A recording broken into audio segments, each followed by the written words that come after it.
Every once in a while, I see a movie that makes me wonder if everyone in Hollywood is just asleep at the wheel. If every single creative is so devoid of ideas, and the bar has been lowered so much that just about any half-baked crap can get greenlit as long as you know the right people, check the right boxes, and the studio has a hole to fill in their release schedule. And I'll be damned if that doesn't look like what happened here. This entire project feels like it came into being one night when a few showbiz clowns who hadn't had a hit in a while were sitting around getting drunk, eating Chinese takeout, watching Mission Impossible and James Bond movies, and said to themselves, hey, let's do that, but with girls. In fact, I looked it up before I sat down to shoot the video, and that's pretty much exactly the pitch that Jessica Chastain made for this thing. Just picture it. We're gonna be badass female spies, we're not gonna be sexualized, we'll take some pot shots at James Bond and demonize all the male characters. This is going to be can't miss. And then, I guess, when they pitched it, the studio asked them what the story was, and they were like,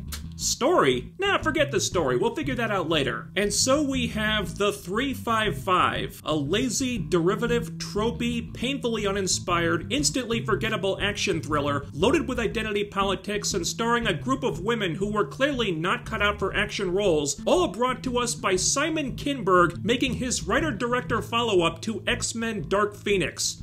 What could possibly go wrong? Absolutely every beat of this movie is telegraphed. From the action, to the dialogue, to the story, to the characters, there is nothing to see here. The action set pieces mostly fall into one of two categories. They're either fights where it's so obvious the actresses were swapped out for stunt women that it completely takes you out of the film, or they're going so crazy with the shaky cam that it felt like I was watching Snake Eyes again. I'm guessing because those were the fights the actresses insisted on doing themselves, and the DP was working overtime trying to disguise how utterly unconvincing they were. I'm serious. Every once in a while, the actresses would throw a punch or a kick where the camera was steady enough that you could actually see it, and it looks so soft, it's like they're giving each other love taps or something. None of the action set pieces are even that big, which may have been a necessity since I doubt this team was capable of pulling off anything bigger. The climax takes place in a hotel suite where people are just running around shooting at each other, there's no suspense at all, and the staging feels like amateur hour. At one point, you can tell just from the way the scene is blocked out that a certain character is about to get shot. And that's supposed to be a big, shocking moment, but you can see it coming a good 10 seconds before it happens just from the way everybody is positioned. It was so telegraphed, I literally pointed at the screen and did this.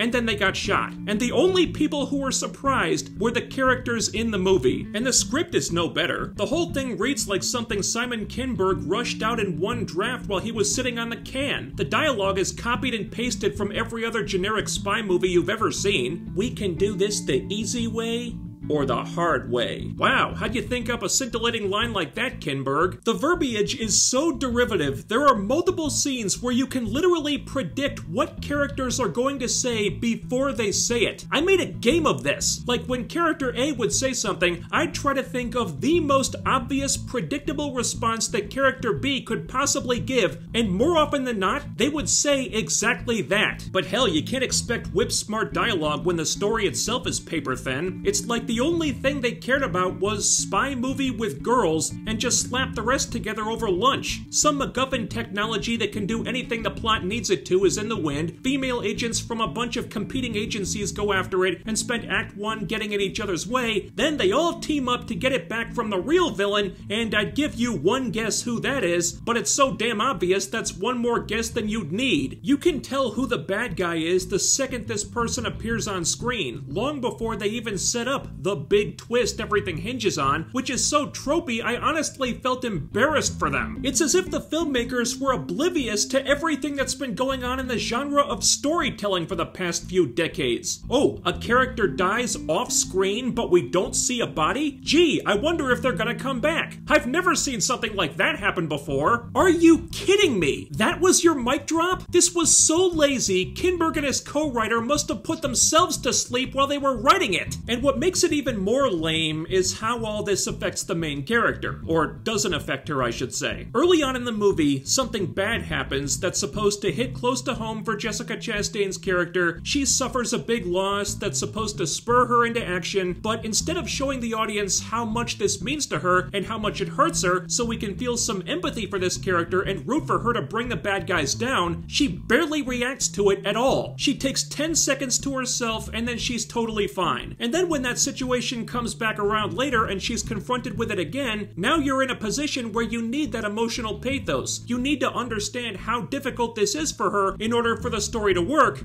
but you don't because it isn't. Presumably because they didn't want their strong female character to look weak or vulnerable, but all it does, really, is make her seem cold and unsympathetic. And there are plenty of moments just like that, where they ignore basic storytelling fundamentals or opportunities to make the characters more likable that don't involve fridging or demonizing every male member of the cast, or make the most predictable, boring, generic choice there is in any situation, showing at every turn how little thought they actually put into this thing. But the most telling bit by far is at the end. In the trailer, Jessica Chastain does this narration about what the 355 actually is, and they put that in the trailer because the meaning of the 355 is barely in the movie. It's mentioned exactly one time as an afterthought, tacked on in the very last scene that I would bet money was a last-minute reshoot once the filmmakers saw the rough cut and realized, oh,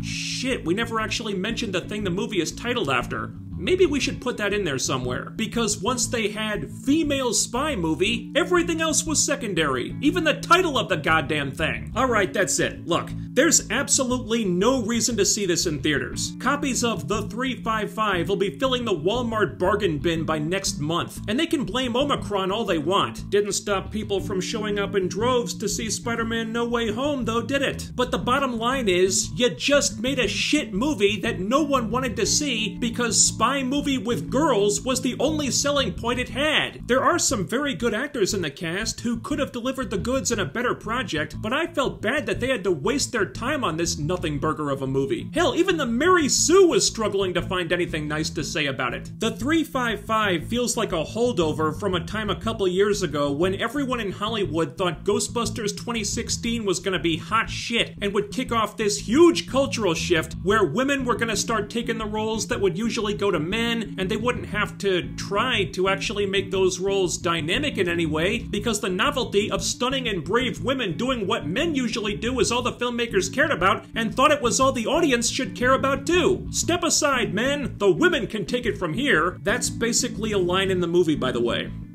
In case the message was too subtle for you. I have had my fill of schlock like this. If Hollywood wants to put out a movie that actually does something interesting and worthwhile with its female characters, by all means, let's see it. But the next time you release some half-assed, politically driven female empowerment vehicle that has absolutely nothing new, original, or even engaging to offer anyone, male or female, I think I'll do what I should have done this time, and just stay home. Thanks so much for watching, and while you're here, leave a comment, ding that bell icon, and follow me on social media to always be notified when I upload new stuff. Links to all that into my live streaming channel are down below, and don't forget to hit that thumbs up, share, subscribe, and make sure you're still subscribed, because what really deserves to be $11 poorer after wasting their Friday night seeing a movie as lame as this one is the YouTube algorithm. That's all for now, but I'll be back with a video about something more interesting very soon. So stay tuned for that, do all the YouTube things, and I'll see you next time.